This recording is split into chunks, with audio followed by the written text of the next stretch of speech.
we're ready.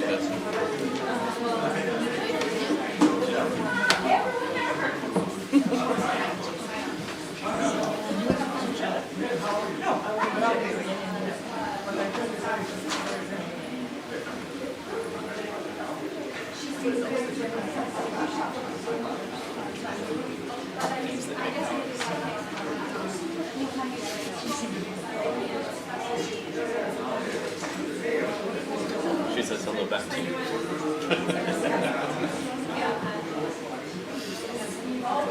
I forgot the time difference with London, and I was calling this guy at 7 our time. He's like, what's going on?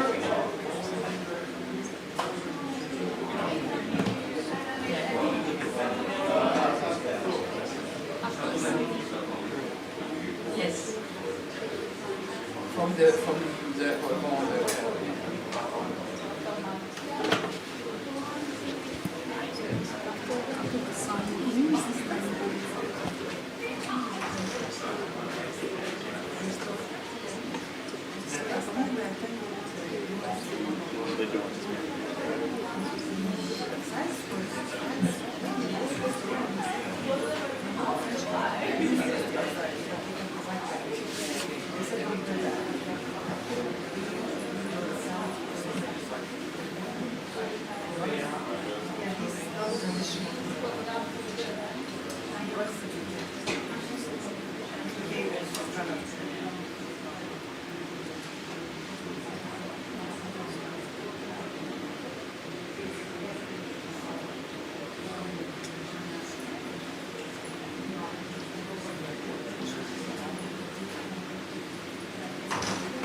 Yeah, please.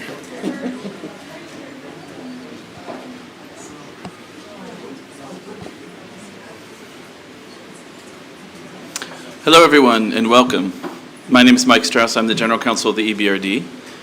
Before we begin this panel, which I know you're all waiting for, and with the indulgence of our wonderful panelists sitting here, we're privileged today to have the opportunity to put our money where our mouth is on this panel.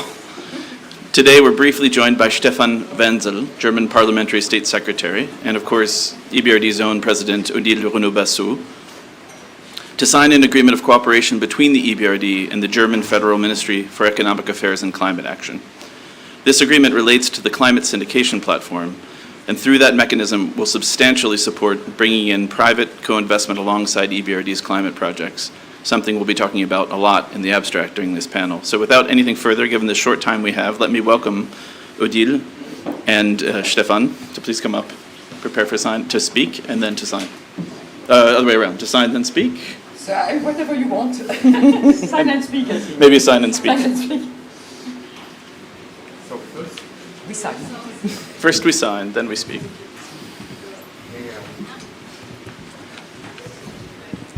And the color today is blue. When you look at it, Odile is saying if you didn't get the light blue memo, then you missed the opportunity. Blue like oh.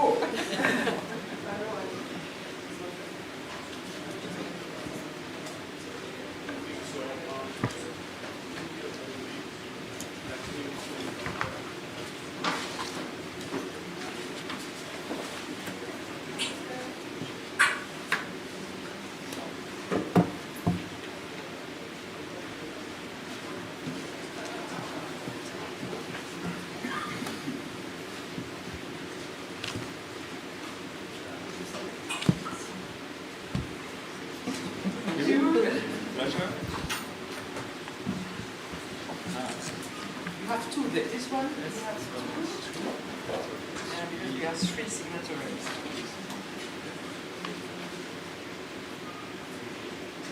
Three. Yeah, Yeah, three. Yeah, but one has to, one yeah.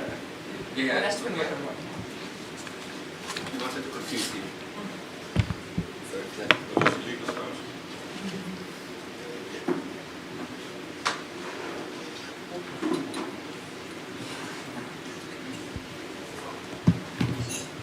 Pleasure. Thank you so much.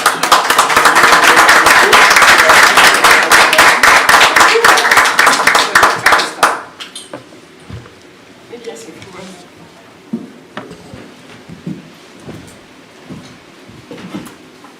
No, so I'm really very delighted to be here to sign this cooperation agreement of the climate syndication platform between the EBRD and the German Federal Ministry for Economic Affairs and Climate Action.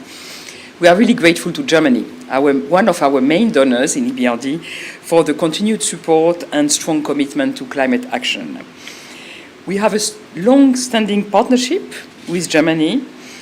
Amongst others, Germany is providing us with critical funding to support Ukraine and to enable Egypt's energy transition via the Nexus for Water, Food and Energy, so-called NWAFI. And we are very pleased to see today growing level of cooperation between EBRD and IKI over the past years. The climate syndication platform is now the latest example of our partnership. And this platform is, I believe, a direct response to the challenge and common goal of EBRD and Germany to scale up climate finance investments by mobilizing private institutional investors in Eastern Europe, the Caucasus, Turkey, the Southern and Eastern Mediterranean, and Central Asia. This partnership is efficient and sets the right example.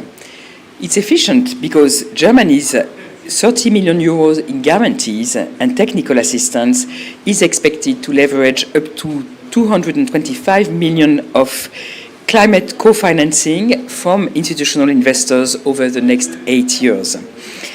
And it set an example because it's a unique funding solution that allows us to use Germany's resources to mobilize private co-finance while the EBRD retains the original project risk-reward balance. This means that the platform will support climate mitigation and adaptation projects that may have been supported directly by the EBRD, but would not have benefited from private sector participation. It therefore allows Germany's funding to support private co-financing for well-structured and profitable transactions at the limit of what the market can accept today. So we're really pushing the boundaries so that in the future they will be motivated to invest without the need of any support. So we are really getting them into an area where they would not come themselves spontaneously. This partnership is evidence of our joint commitment to unlocking private investment for climate solutions through the use of innovating risk-sharing tools. So we very much look forward to continue building this very strong partnership with BMWK in the critical fight against climate change. Thank you once again, and looking forward implementation. Thank you very much.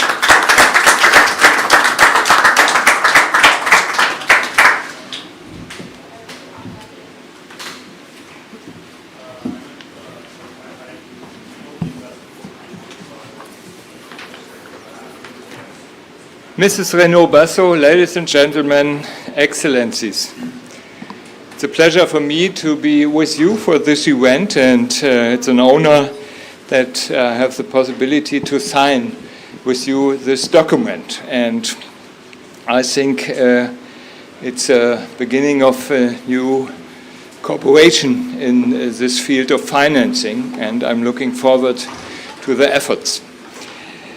The global stocktake at this COP28 in Dubai will show us that we are currently still far from limiting global warming to 1.5%, and enhancing adaptation to climate change is on the agenda. very high. But we have a lot of solutions yet. We had a lot of technologies we can use. And we have a lot of things we've done in the last years since the Paris Agreement was signed, a masterpiece of the French presidency in Paris, and has bring us all together with all countries all over the world. 196 countries signed this Paris Agreement. And one important part of this Paris Agreement is also all that what is necessary to finance the investments we need. In order to keep 1.5 within reach, we must all ramp up our mitigation ambition and make finance flows consistent with the agreement goals, with the Paris Agreement goals. This includes making significant progress in ending finance for carbon-intensive activities and activities that are not aligned with the Paris Agreement, also in budgets of private companies. We also have to mobilize both public and private finance for climate action. Increasing financing for climate action is one of the key challenges to ensure that we can meet the Paris Agreement goals. One key element of this is and remains public finance. As Germany, we are a trustworthy partner in climate finance and have continued to increase our climate finance in last years. The commitment by our Chancellor to provide at least 6 billion euros of international climate finance from budgetary sources by 2025 was already fulfilled for the first time in 2022. We will make every effort to maintain this level. There is great potential for climate protection in developing and emerging countries, and we should continue to support them. We stand by the collective commitment to provide 100 billion US dollar in climate finance and believe that this target will be met in 2023. At the same time, public finance alone will never be sufficient. Private finance will need to play a significant role. In the past, the mobilization of private finance, especially as part of the 100 billion US dollar target, has lagged behind. I'm hence very pleased to announce today the cooperation between the EBRD and the German Ministry for Economic Affairs and Climate Action on the establishment of the climate syndication platform. As a part of the International Climate Initiative, ICI, I'm glad that we have today signed the agreement and announced that we will provide 30 million euro for this cooperation. The climate syndication platform is a good example for how a cooperation between public finance and private finance can work. Here, private investment is leveraged by the EBRD's money, and we provide first loss cover. On de-risking the investments, these investments will directly go to climate change mitigation activities. We are looking forward to supporting the great potential for climate protection in our partner countries from the EBRD family. We will promote the transformation on the economies to more climate-friendly ones. So thank you very much. Thank you very much for attending this event. Thank you.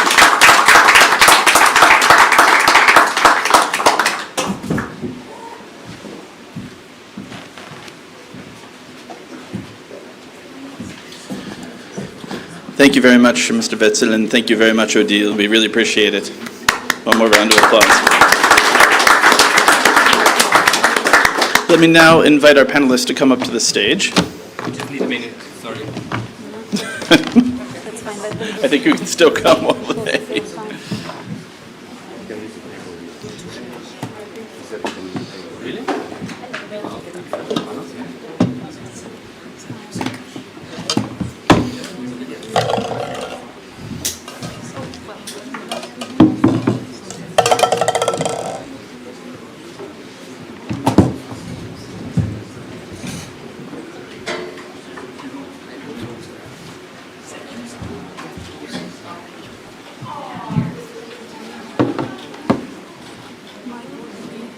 distribute.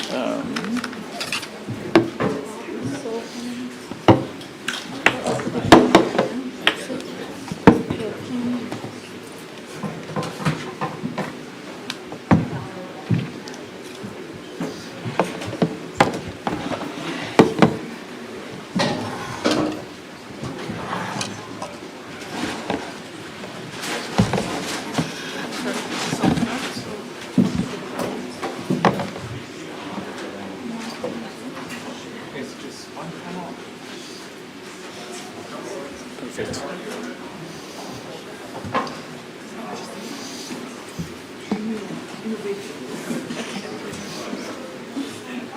I think we are right on time, which is good because we only have a full hour, and we've the first 15 minutes have been really, really fantastic for EBRD, for Germany, and for the subject we're discussing.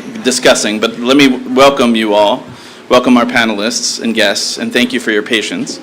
On behalf of the EBRD, I'm delighted to welcome you all to our panel, Creating Pathways for Mobilizing Climate Finance in Emerging Markets. I won't presume everyone here knows who we are, EBRD.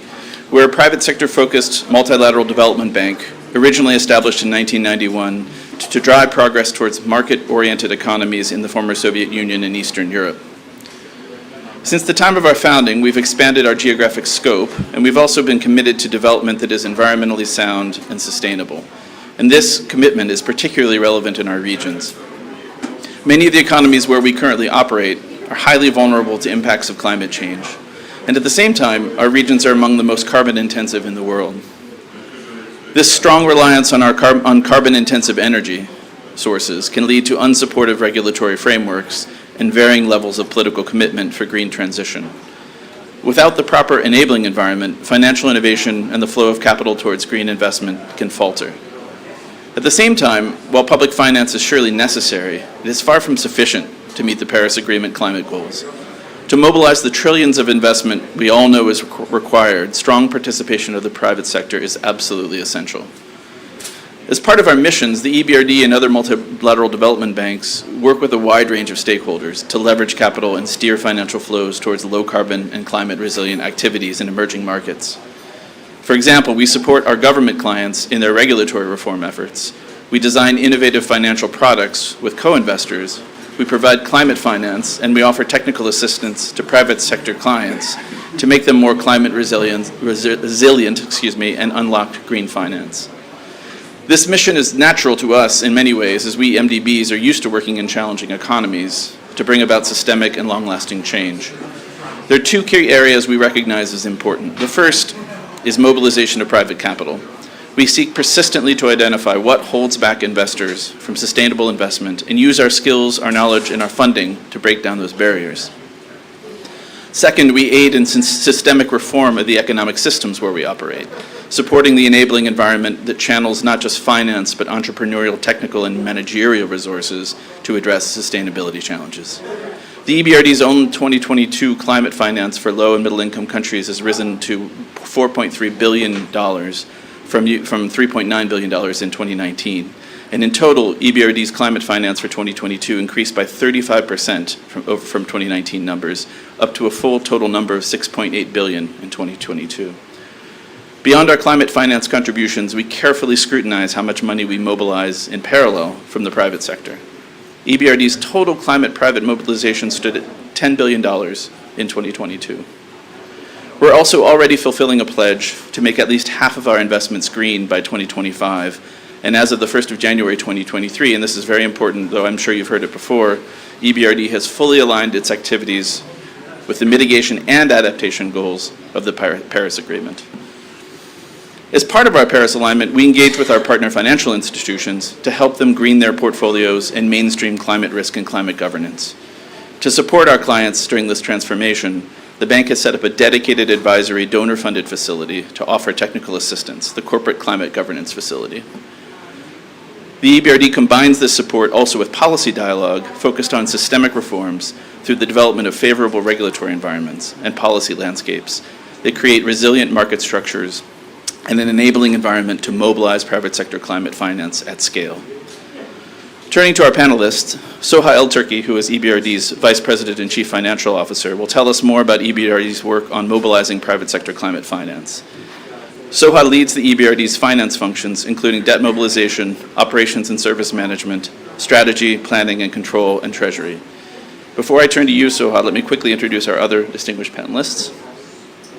I'm pleased to be joined by Joaquin Jugo, who heads Global Sovereign Solutions for the Public Sector Group at Citigroup. The Public Sector Group focuses on debt advisory, digitalization, and ESG solutions for public sector entities globally.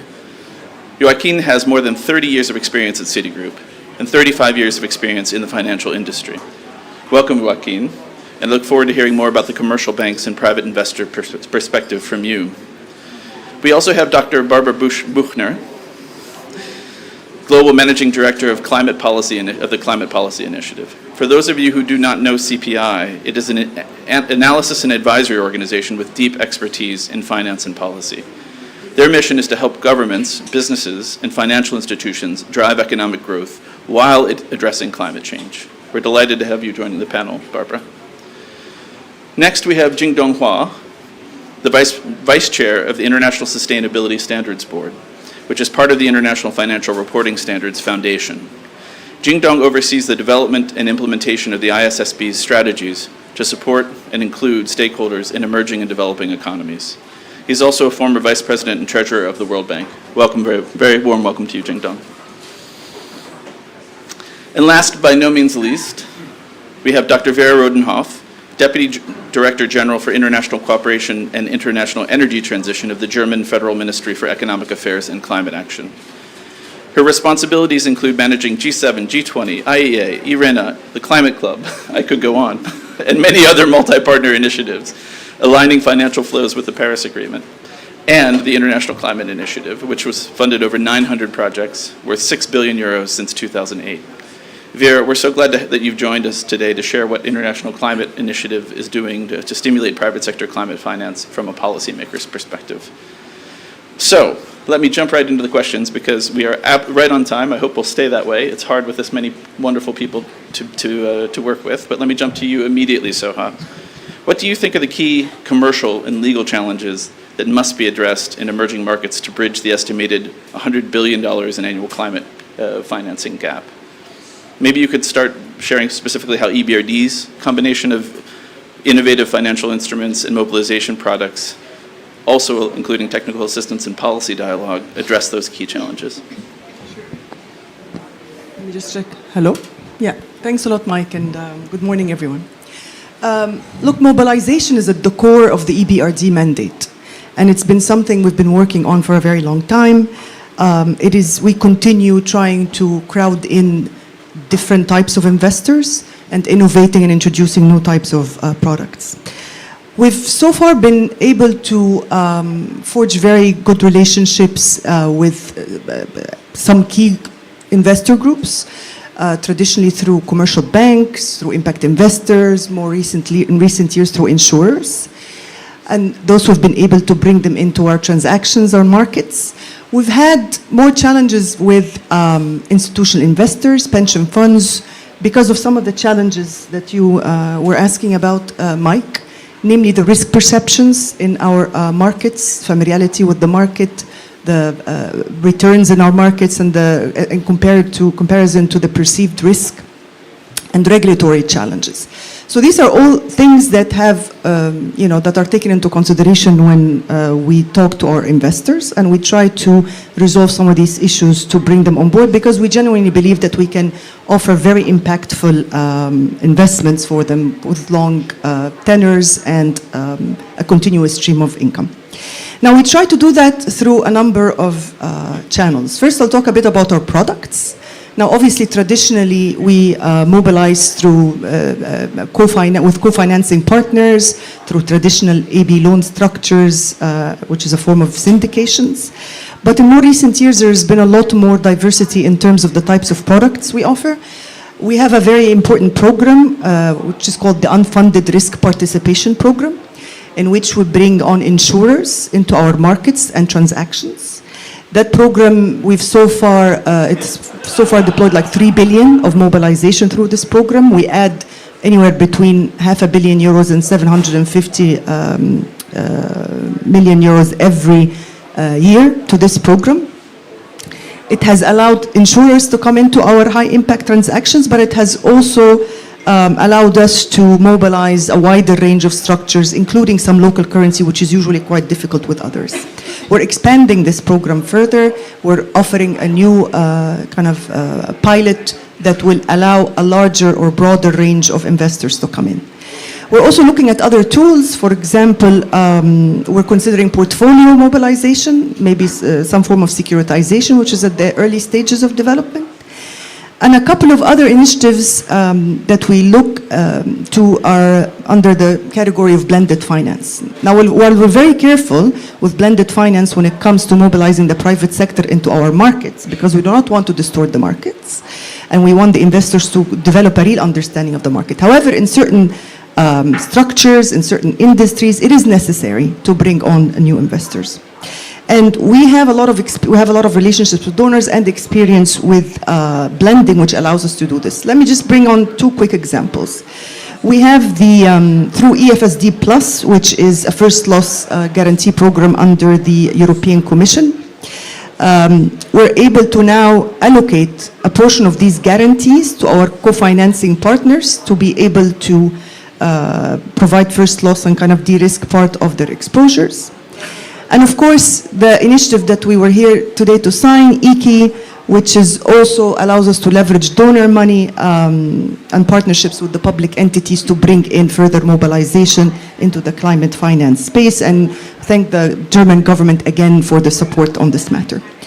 Now, this is on the product side, and we continue looking to find new products to bring in new types of investors. But having products alone is not the key to bring in private investors at scale. We genuinely believe at the EBRD that we need to, on the ground, to change or to allow the regulatory environment and the political commitment to evolve when it comes to developing the market in order to attract private investors. So we do a lot of work with governments and regulators to develop policies that will create the regulatory and the market environment which provides the right signals to investors. We have dedicated teams that work on multiple policy initiatives. You know, they also include regulatory frameworks, PPP system functioning, and renewable energy auction systems. And I think Mike referred also to an example. There are many examples, but an example of the technical assistance which happens through the Climate Governance Client Advisory Facility, which supports financial and non-financial companies to develop their climate-related governance, which will eventually allow them to access the capital markets through climate-related fundraising. These efforts in total have allowed us to grow our mobilization year on year, and in 2022, despite the challenges that we have in our countries of operation, the macroeconomic war, etc., we've been able to mobilize a total of around 15 billion euros between direct and indirect mobilization, and 70% of that was for climate. I'll stop here. Thank you so much, Soha. I'm going to use this microphone over here. And I want to turn to you, Vera. You have spent 25 years in your career working in climate issues, mostly with the German government. I'd like to know a little bit more from you, from your experience, what it's like leading a team for international cooperation for the environment, energy, and cities from the German government perspective. What are the challenges you can share as a policymaker? Okay.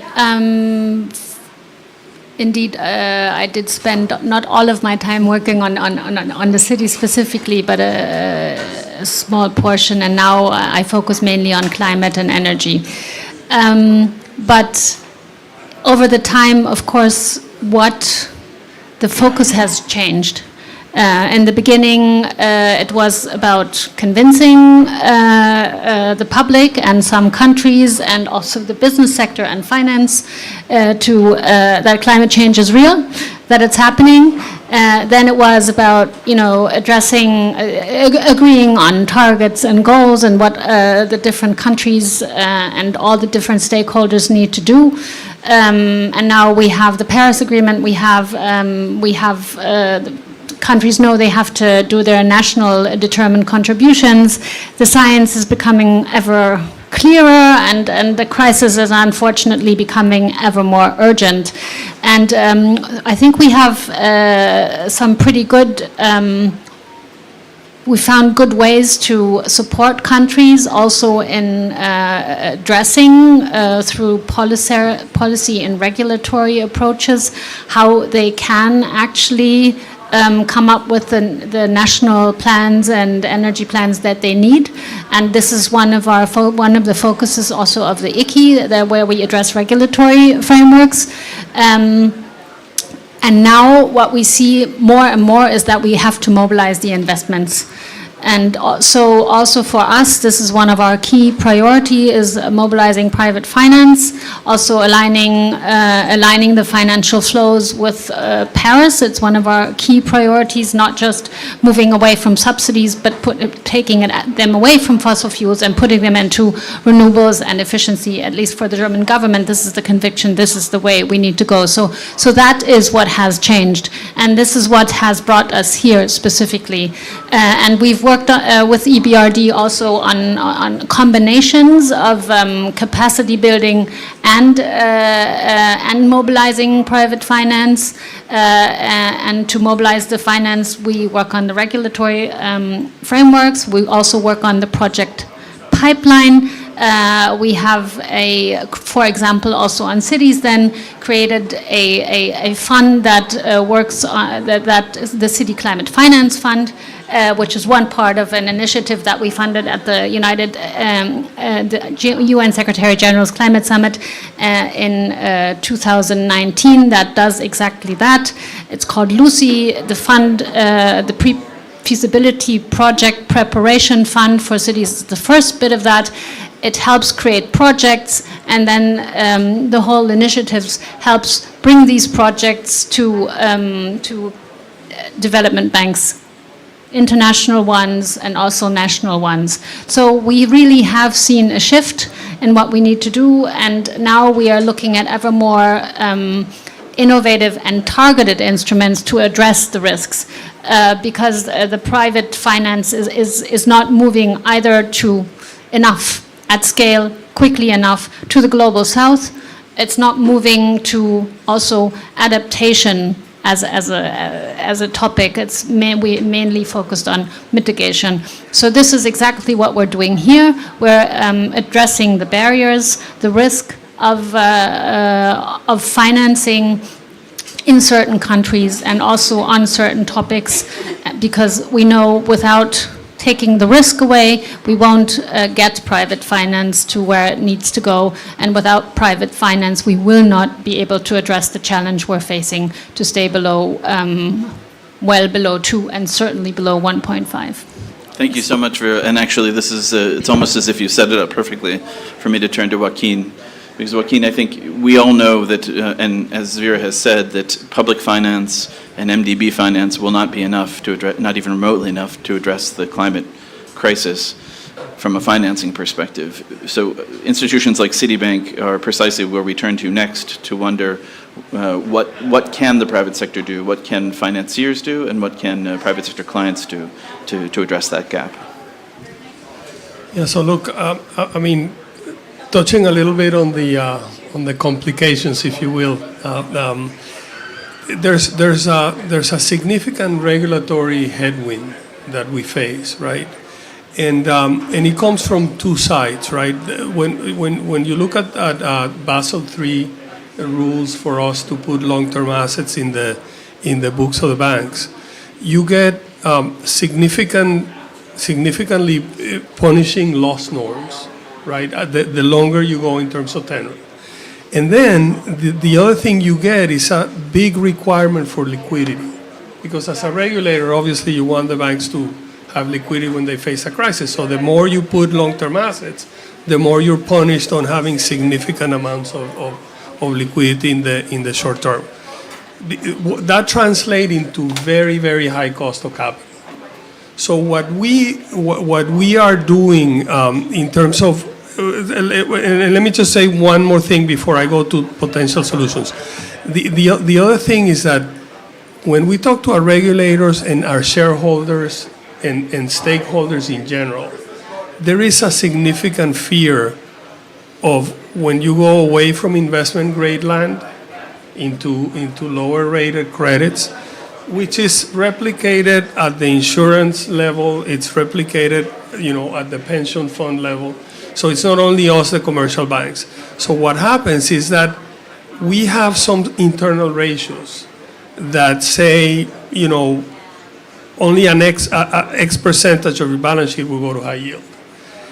When you look at GFANZ, right, the Global Financial Alliances for Net Zero, which is, again, pensions, insurance, and banks, it's $133 trillion asset managed. When you look at how much of that is in emerging markets, it's 13 to 15%, and then that's already deployed. So what happens is that you basically count on a few trillion in terms of what rotates every year. So when you look at the proportions, you end up with not a lot, right? So how do we change this architecture, right? And it's really interesting because when you look at the products that you guys in EBRD have come up with, the first losses and how you actually slice the different risks, that's what we need. We just need it bigger, right? A lot of the other MDBs are struggling with the concept of first loss with certain things, but kind of like the design of the solutions is there, if you will, to try to de-risk. On the other hand, you cannot de-risk everything because, again, that would be just making up, public money. I think we're also, aside from advocating to different parties, right? Because advocating in front of your regulator sounds a little bit self-serving. So, it's something that actually we're asking other parties to take on for the industry, and it's happening, but it's not easy. And American banks have a set of regulations, interpretation.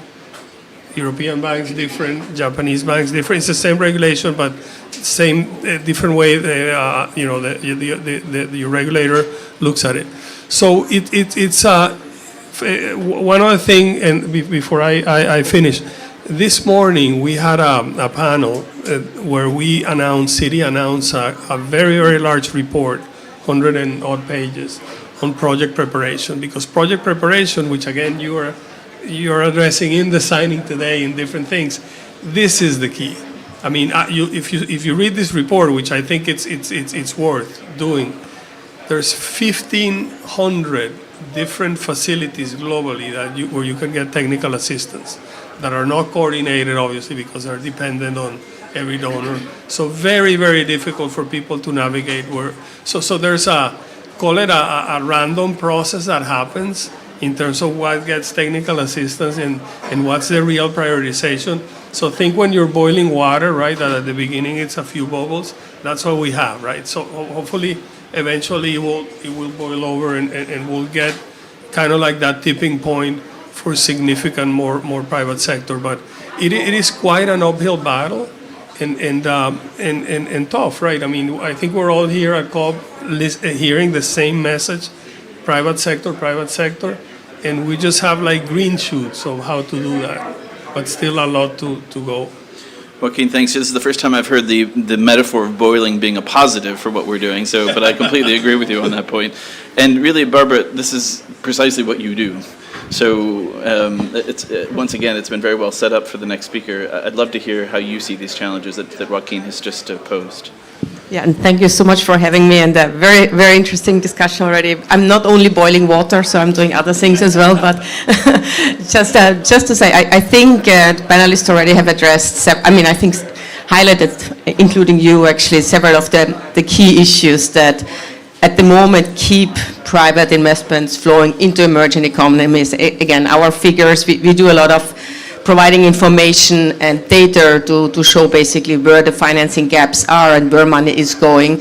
And we still see that there is private capital is not going to emerging economies, and that is because the cost of capital are so high. We've done some work where we've shown that actually the cost of capital about 7 times higher in emerging economies than in developed countries. So obviously there are issues, and I think all the different pieces here that we've heard from project preparation facilities, obviously policies which always lead the way and are really providing the enabling environment to risk sharing instrument, I think are extremely important. And I want to call them risk sharing instrument or risk management instruments, because I don't think we need to de-risk everything. I think, we need to price risks as well. So it's not only about making sure that, we take off all the risks. I'm not, again, not the one who provides the money, Vera, that's you. But I think we really need to be very careful on how we allocate the different types of risks to the right actors. And really, it is blended finance in the end, and you know that better, has happened for a long time. I think it's more a kind of a fashionable world now. I think this is something that has happened for a long time, where we really try to use public finance most effectively to unlock private capital and manage risks that the private sector is not yet ready to take. And what we do in that context, I actually want to flag two quick initiatives. One is actually just because we were talking about the bubbling, the project preparation facilities, and you're so right that there are so many out there. I think we still need more of them, and we need to be more effective. But in the context of actually of one of the projects that we are now managing, which actually Germany has launched, the Citi Climate Finance Leadership Alliance, what we're doing is that we're providing kind of a compass, a directory of all the project preparation facilities for urban and subnational finance. In this way, really help direct, the cities, municipalities on where they should go depending on their needs and their kind of situation. So I think you're right. We need to be much better on how we bring together the different initiatives and help really orientate the ones who are looking for access to finance where they can go. So I think there's much more we need to do also beyond the urban thing. And the second initiative I wanted to mention is a lab and incubator that we are running for early stage. So I think there is a lot that's happening already, obviously in renewable energy mitigation, a lot. But I think what we still need is just to think about more innovative ways of channeling financing to the harder sectors, to the harder geographies where not a lot of money is going yet. And so we are running now since almost 10 years something that's called the Global Innovation Lab for Climate Finance, where we are bringing together public and private investors. Again, it is, one of the founders is Germany, together with a few other countries. And I think the important part there is we really try to help entrepreneurs that have ideas and kind of blueprints on how they can unlock private capital. We help them develop their ideas with the input of a lot of investors from public and private sectors. So it's kind of a public-private partnership. The members of that lab are identifying the most, let's say, promising solutions from a call of ideas. So it's a submissions, an RFP, where we're calling for ideas. And then the ones who kind of win that competition get specific technical support from our teams, but also input from all the investors in kind of very targeted way. And I think just in a nutshell what we've managed to do, and again it's a smaller initiative, but we have managed to develop, help entrepreneurs develop more than 70 instruments, financial structures, from insurance products to project preparation facilities to bonds to guarantee facilities, and they have gone on to unlock more than $4 billion US. It's a new figure. We just launched that yesterday, actually. $4 billion of financial flows, actually, in emerging economies, in the harder sector. So we've really focused on nature-based solutions, industries, cities, really trying to come up with blueprints and hopefully then can be replicated. And I think this is the last point I want to make. I think we have done a lot to come up with really good ideas and instruments that can really unlock capital, but I think what needs to happen now is really how can we use the collective expertise here to go from these pilots to scale. So what does it take actually to get to scale there? Thank you. Indeed, thank you very much, Barbara. And in fact, there are other initiatives we want to talk about with somebody who is last in order, but certainly not least. Jingdong, this year the ISSB released its very much awaited global baseline for sustainability disclosures. I'd really like to hear your thoughts about first how ISSB views its role in addressing the challenges we discussed, but also what do you think the market's readiness is for adopting the IFRS sustainability standards, and what kind of technical assistance or support, capacity building are you providing towards that end?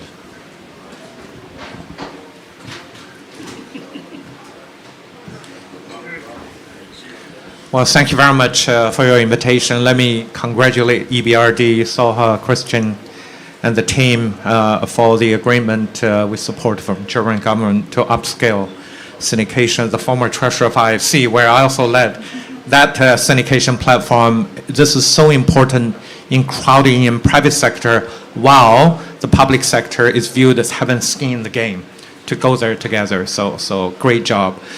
So in my new role as vice chair at the International Sustainability Stamp Board, what piece of the puzzle we are solving for in terms of unlocking investment in transition financing, especially for developing country?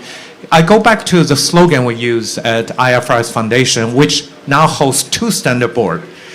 We had the International Accounting Standard Board, which for the past 25 years have been converging, accounting standard into a single international accounting standard. Now over 140 countries uses to simplify decision useful information. And now, of course, our standard board on sustainability created at COP26. The slogan is better information for better decision for investors.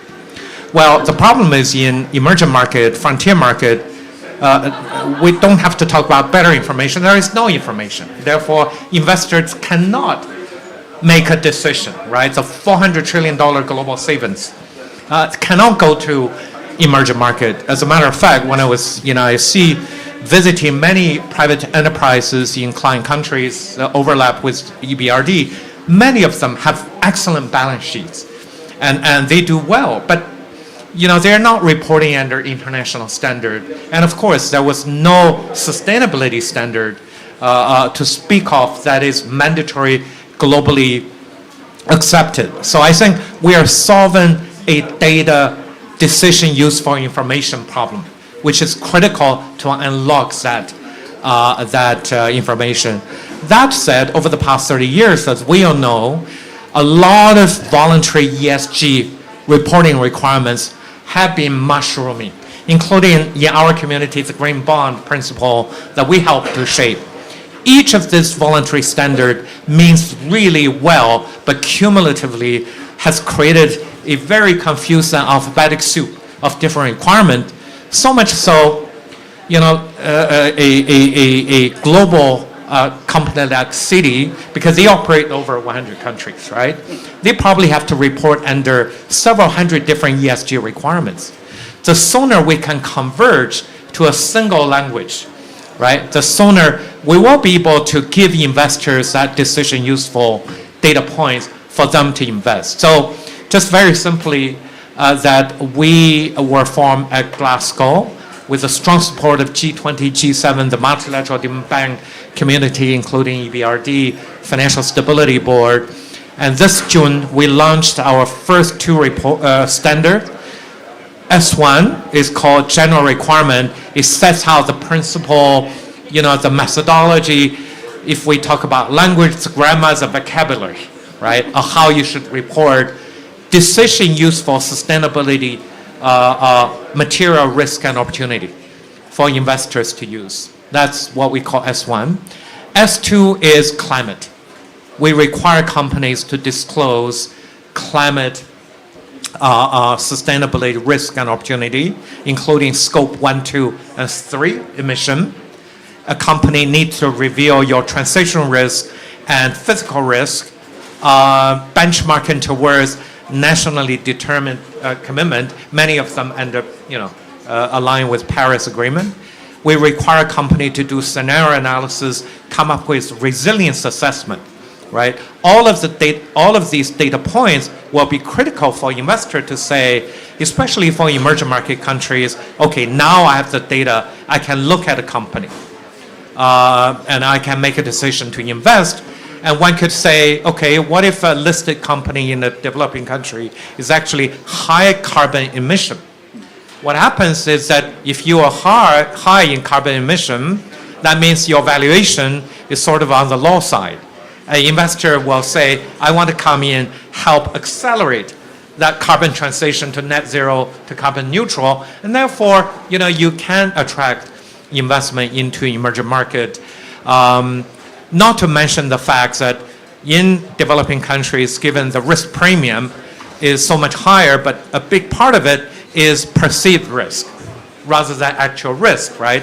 Every data point that we can generate is very positive in terms of contributing. Last thing I wanted to say, and this is where the partnership with EBRD, MDB is important. That is, for the Global South, we need to do the extra work of supporting capacity building. So Global South companies, national regulators feel they are equipped with the knowledge, with the readiness to implement ISSB's mandatory standard in the same speed as Global North. At COP28, we launched our Knowledge Hub, which has curated information from third party, over 100 different items. We're creating e-learning, but we are a small standard maker in terms of delivery, those capacity building. We're counting on partners like EBRD to do this together, not to mention very, very grateful that EBRD already reports under TCFD, which, as you know, now has been folded into ISSB, and we will take on the baton of monitoring TCFD. That is to say, if you're already doing TCFD compliant report, you're halfway there in terms of ISSB compliant, or better yet, if you do ISSB, you're fully compliant with TCFD. Grateful that EBRD has already indicated your roadmap towards voluntary ISSB compliance to be a role model for your client countries. Thank you. No pressure at all, Jingdong. No pressure at all on the EBRD. So, first of all, thank you very much to Barbara. I know she had to run to another panel. Given the time we have, I was originally going to ask each of you a different question, but now I think we'll do a lightning round where instead we only have about, by my estimation, 7 or 8 minutes. So we've talked a lot about challenges, and I think that's a very healthy way to look. But I also want to look at opportunities. And so I'm wondering, and we'll start with you, Soha, if you don't mind, what opportunities do you see for expanding climate finance, particularly mobilized from the private sector in emerging economies? Sure, Mike, I'll run through them quickly. Look, I think we need, number one, investor education. We need to continue work closely with our investors to make sure that they understand our markets better, they understand the actual risk of the MDB asset class, and that we kind of do as much hand-holding as we can in order to bring them into our transactions. This also brings me an important related point, which is data. The problem with a lot of the risk analysis that is required for our country, our kinds of countries, is that there isn't enough data, also as Jingdong was just saying, to help the investors understand the real risk behind our asset class.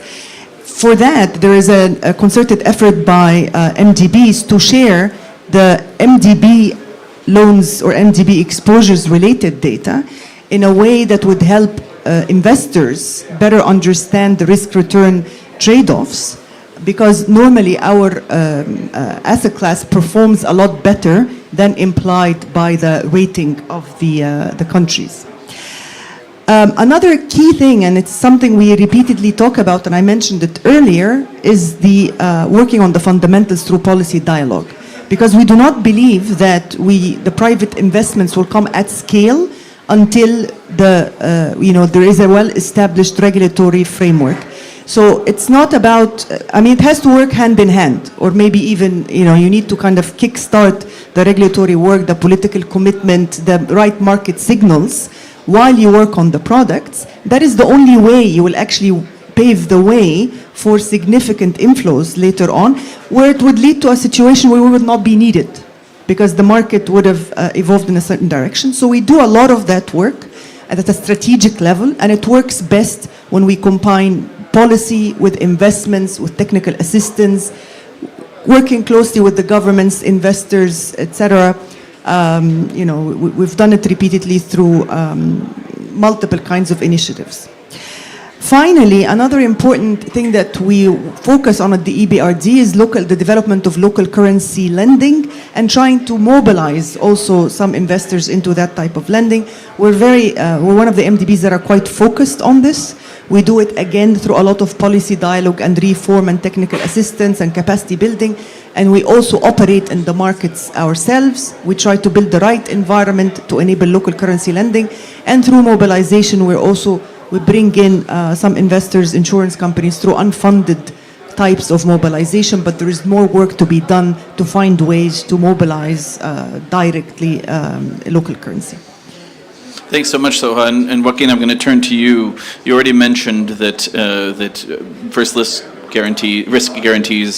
loss risk guarantees are one way that if we could scale it up, you would be willing participants. Are there any other opportunities out there we're missing? Well, absolutely. So, I talked a little bit about the kind of like problems we have with balance sheet assets, on balance sheet assets.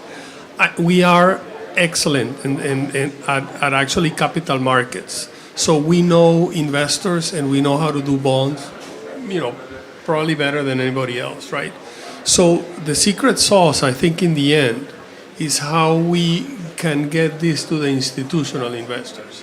And some of the things that were said here, the lack of data and the perceived risk that's actually bigger than the real risk are essential, right, in putting this story together. I'm actually working on transactions where you can get a collection of single B average credits, and with the right first loss, get 80% of AAA securities on top of that portfolio. So this is what we need, is the ability to put together these assets and actually get to those insurance companies and those pension funds in the developed world that need to buy the very highly rated paper, because from the regulatory point of view, they cannot go to high yield. So there is magic, absolutely. I mean, the balance sheet of a development bank itself it's alchemy, right? So it's how do we replicate that into, with the least of the first loss and the least of the preferred creditor status being transferred, so we can do big. Thank you much. Thank you very much, Joaquin. It's like the old comment about technology. It's if it's a really good technology, it's indistinguishable from magic, and that's how we feel the MDB balance sheets can be seen sometimes. We're going to have to wrap up, so I'm going to leave a last opportunity for either Jingdong or Vera, or both of you, to have a final word on that second topic, if you have it. I see Jingdong is. So continue with the opportunity. Adopting ISSB standard is not just ticking the box of compliance. It is a systemic way for company to identify, manage, and mitigate or embrace sustainability risk and opportunity to improve corporate performance. Because this is a very methodical way from governance, management, identify risk and opportunity, and setting up a target matrix so that you can achieve them. If a company does that and then systemically reveals those data, I'm sure investment will come. I see the opportunity for MDBs together with the whole finance sectors, project preparation facilities, to all work together, collaborate along the whole value chain, also streamline processes, and opportunity for us, and we're here at this COP to do exactly that, to send the right signal. One thing we're doing on that is we want to not only pledge that we're tripling renewables and doubling energy efficiency capacity, but we also want to have a COP decision on that, and that would send the right signal also to investors and chip away a little bit, hopefully, at the perceived risk. Thanks. Fantastic. And you've been a fantastic panel, particularly for remaining on time. With this, let me just bring the session to a close and thank all our fantastic panelists. You've really given us a lot of food for thought. I'll leave you with two key messages. First, it's essential to establish the enabling national policies and regulatory environments that will unlock green investments and develop building blocks for climate finance solutions. Second, and this is more for people in my world at EBRD, it's imperative that we in the MDBs continue to work closely with our partners, private investors, commercial banks, standard setters, and public authorities to overcome the regulatory and commercial barriers to mobilize private sector climate finance at scale. Thank you very much for joining us, and please a round of applause for the